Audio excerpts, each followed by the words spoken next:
नमः शिवाय ओम नमः शिवाय ओम नमः शिवाय ओम नमः शिवाय ओम नमो भगवते वासुदेवाय ओम देवकी सुत गोविंद वासुदेव जगतपति देहि में तनियम कृष्ण त्वाम अहम शरणम गतः। अथ श्रीमद् वाल्मीकि रामायण प्रथम खंड बालकांड चतुःसप्तमः सर्गः। विश्वामित्र जी का अपने आश्रम को प्रस्थान। राजा जनक का कन्याओं को भारी दहेज देकर राजा दशरथ आदि को विदा करना। मार्ग में शुभ शुभ शकुन और परशुराम जी का आगमन। ओम नमः शिवाय ओम नमः शिवाय ओम नमः शिवाय ओम नमो भगवते वासुदेवाय ओम देवकी सुत गोविंद वासुदेव जगतपति देहि में तनियम कृष्ण त्वाम अहम शरणम गतः। अथ रात्र्यां व्यतीतायां विश्वामित्रो महामुनिः आपृष्टवातौ च राजानो जगामोत्तरपर्वतम्। ओम नमः शिवाय। विश्वामित्रे गते राजा वैदेहं मिथिलाधिपम् आपृष्टवैवो जगामासु राजा दशरथः पुरीम्। अथ राजा विदेहानां ददौ कन्याधनं बहु गवां शतो सहस्राणि बहूनि मिथिलेश्वरः।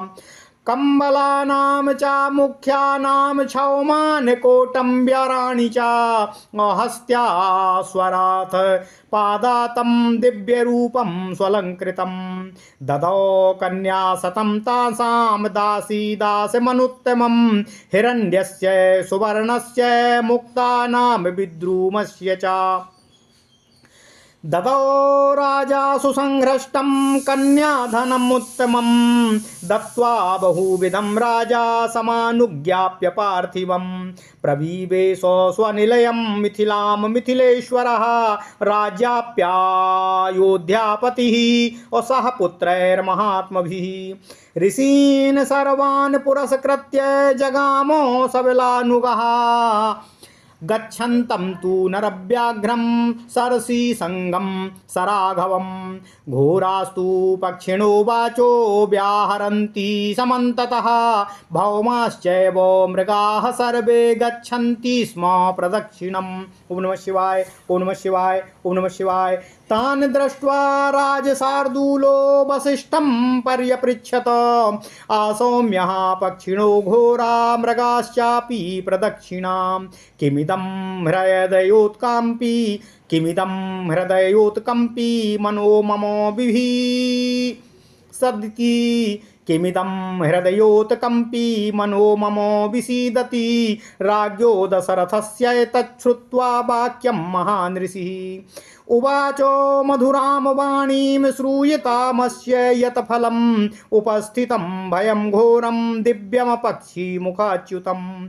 मृगाः प्रशमयन्त्येते सन्तापस्यद्यतामयम्। तेषां संवदतां तत्र वायुः प्रादुर्बभूवः। कम्पयन् मेदिनीं सर्वां पातयश्च महाद्रुमान्। तमसा संवृतः सूर्यः सर्वे नावेदि सुरदिशः। भस्मना चावृतं सर्वं सम्मूढमिव तद्बलम्। वसिष्ठं ऋषयश्चान्ये राजा चा सामूतस्तदा। ओम नमः शिवाय। ससंज्ञा एव तत्रासन् सर्वमन्यद्विचेतनम्। तस्मिंस्तमसि घोरे तु भस्मच्छेन्नेव सा चमूः।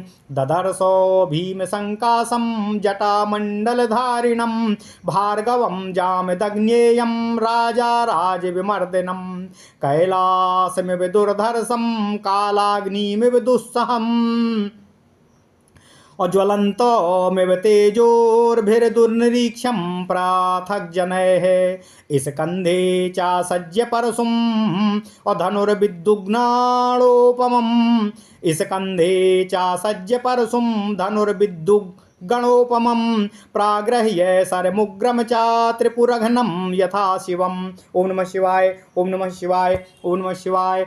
तं दृष्ट्वा भीमसङ्कासं ज्वलन्तमिव पावकम् अवशिष्टो प्रमुखा विप्रा जपहोमोपरायणाः सङ्गता मुनयः सर्वे सञ्जल्पूरथो मिथः कच्चित् पित्रा वधामर्षि छत्रमनोत्सादयिष्यति। ओम नमः शिवाय। ओम नमः शिवाय। पूर्वं छत्रवधं कृत्वा गतमन्युर्गतज्वरः छत्रस्योसादनं भूयो नाखलवश्य चिकीर्षितम् एवमुक्त्वार्धमादाय भार्गवं भीमदर्शनं ऋषयो राम रामेति मधुरं वाक्यं ब्रुवन् प्रतिगृह्यतु तां पूजामृषि दत्तां प्रतापवानो रामं दाशरथिं रामो जामदग्न्योऽभ्यभासत। ओम नमः शिवाय। ओम नमः शिवाय। ओम नमः शिवाय। ओम नमो भगवते वासुदेवाय। ओम देवकी सुत गोविंद वासुदेव जगतपते देहि में तनियम कृष्ण त्वाम अहम शरणम गतः। अथ श्रीमद् वाल्मीकि रामायण प्रथम खंड बालकांड 74वां सर्ग। विश्वामित्र जी का अपने आश्रम को प्रस्थान करना। राजा जनक का कन्याओं को भारी दहेज देकर राजा दशरथ आदि को विदा करना। मार्ग में शुभाशुभ शकुन और परशुराम जी का आगमन। ओम नमः शिवाय। ओम नमः शिवाय। ओम नमः शिवाय। ओम नमो भगवते वासुदेवाय। ओम देवकी सुत गोविंद वासुदेव जगतपते देहि में तनियम कृष्ण त्वाम अहम शरणम गतः।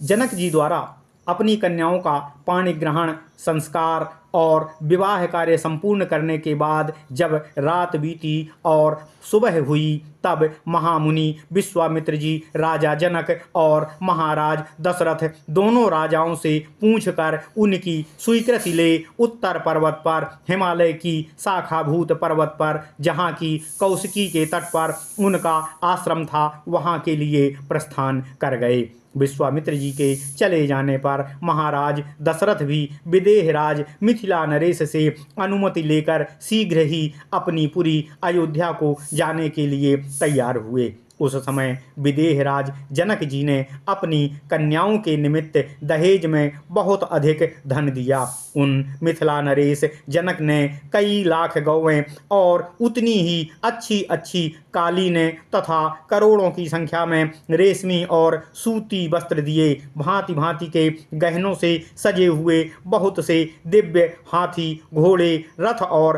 पैदल सैनिक आदि दहेज रूप में महाराज दशरथ को भेंट किए।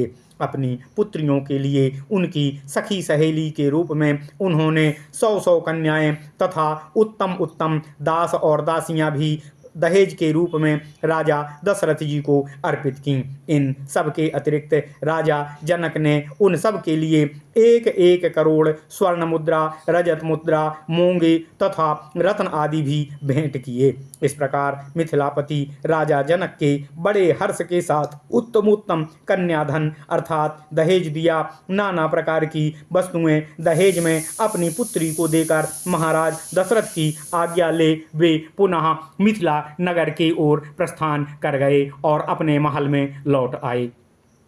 उधर अयोध्या नरेश राजा दशरथ भी संपूर्ण महर्षियों को आगे करके अपने महात्मा पुत्रों, सैनिकों तथा सेवकों के साथ अपनी राजधानी अयोध्या की ओर प्रस्थान किया। उस समय ऋषि समूह तथा भगवान श्री रामचंद्र जी के साथ यात्रा करते हुए पुरुष सिंह महाराज दशरथ के चारों ओर भयंकर बोली बोलने वाले पक्षी चहचहाने लगे और भूमि पर विचरने वाले समस्त मृग उन्हें दाहिने रखकर जाने लगे। उन सबको देखकर राज सिंह दशरथ ने वशिष्ठ जी से निवेदन करते हुए पूछा, हे मुनिवर, एक ओर तो ये भयंकर पक्षी घोर घोर शब्द कर रहे हैं और दूसरी ओर ये मृग हमें दाहिनी ओर करके जा रहे हैं। यह शुभ और अशुभ दोनों ही प्रकार का शकुन और अपशकुन कैसा हो रहा है? यह मेरे हृदय को कंपित कर रहा है। मेरा मन विषाद से डूबा जा रहा है। महाराज दशरथ जी का यह वचन सुनकर महर्षि वशिष्ठ ने अपनी मधुर वाणी में उनसे कहा, हे राजन, यह शकुन जो फल है उसे सुनिए। आकाश में पक्षियों के मुख से जो बात निकल रही है वह बताती है कि इस समय हमारे ऊपर कोई घोर भय उपस्थित होने वाला है, परंतु हमें दाहिने रखकर जाने वाले ये मृग उस भय को शांत हो जाने की सूचना दे रहे हैं। इसलिए आप चिंता छोड़ दीजिए, भय तो आएगा किंतु वह शांत भी होकर जाएगा। ओम नमः शिवाय। इन लोगों में इस प्रकार की बातें हो रही थीं कि वहाँ बड़े ही जोरों की आंधी उठी। वह सारी पृथ्वी को कंपाती हुई बड़े बड़े वृक्षों को धराशायी करने लगी। सूर्य अंधकार से आच्छन्न हो गए। किसी को भी दिशाओं और विदिशाओं का भान न रहा। धूल से ढक जाने के कारण वह सारी सेना मूर्छित समान हो गई। उस समय केवल वशिष्ठ मुनि, अन्यान्य ऋषि तथा पुत्रों सहित राजा दशरथ ही पूर्ण चेत में रह गए। शेष सभी लोग अचेत संपन्न हो गए। उस घोर अंधकार में राजा की वह सेना धूल से आच्छादित सी हो गई थी। उस समय राजा दशरथ ने देखा कि क्षत्रिय राजाओं का मान मर्दन करने वाले भृगुकुल नंदन जमदग्नि कुमार महर्षि परशुराम सामने की ओर से आ रहे हैं। वे बड़े ही भयानक से दिखाई देते थे। उन्होंने मस्तक पर बड़ी बड़ी जटाएं धारण कर रखी थीं। वे कैलाश के समान दुर्जय और कालाग्नि के समान दुसह प्रतीत हो रहे थे। तेजोमंडल द्वारा जाज्वल्यमान से हो रहे थे। साधारण लोगों के लिए उनकी ओर देखना भी कठिन था। वे कंधे पर फरसा रखे हुए और हाथ में विद्युत गणों के समान दीप्तिमान धनुष एवं भयंकर बाण लिए हुए त्रिपुर विनाशक महान शिव के समान कालाग्नि रूप जान पड़ रहे थे। प्रज्वलित अग्नि के समान भयंकर से प्रतीत होने वाले परशुराम को उपस्थित देख जप और होम में तत्पर रहने वाले वशिष्ठ आदि सभी महर्षि एकत्र होकर परस्पर इस प्रकार कहने लगे, क्या अपने पिता के वध से अमरस के वशीभूत हो ये क्षत्रियों का संहार नहीं कर डालेंगे? क्या पूर्व काल में क्षत्रियों का वध करके इन्होंने अपना क्रोध उतार लिया है? अब इनकी बदला लेने की भावना क्या इनके अंतर्मन से दूर हो चुकी है? अतः फिर ये क्षत्रियों का संहार पुनः करना चाहते हैं और इनके लिए अभीष्ट नहीं है, यह निश्चय पूर्वक कहा जा सकता है। ऐसा कहकर ऋषियों ने भयंकर दिखाई देने वाले भृगुनंदन परशुराम जी को अर्घ्य देकर और राम राम कहकर उनके मधुर वाणी में उनसे निवेदन किया। ऋषियों की दी हुई उस पूजा को स्वीकार करके प्रतापी जमदग्नि पुत्र परशुराम ने दशरथ नंदन श्री राम जी से इस प्रकार कहा। ओम नमः शिवाय। इत्यार्षे श्रीमद् रामायणे वाल्मीकिये आदिकाव्ये बालकांडे चतुःसप्ततितमः सर्गः। इस प्रकार श्री वाल्मीकि निर्मित आर्ष रामायण आदि काव्य के बालकांड का 74वां सर्ग पूर्ण हुआ। ओम नमः शिवाय। ओम नमः शिवाय। ओम नमः शिवाय। ओम नमो भगवते वासुदेवाय। ओम देवकी सुत गोविंद वासुदेव जगतपते देहि मे तनियम कृष्ण त्वाम अहम शरणम गतः। ओम नमः शिवाय। ओम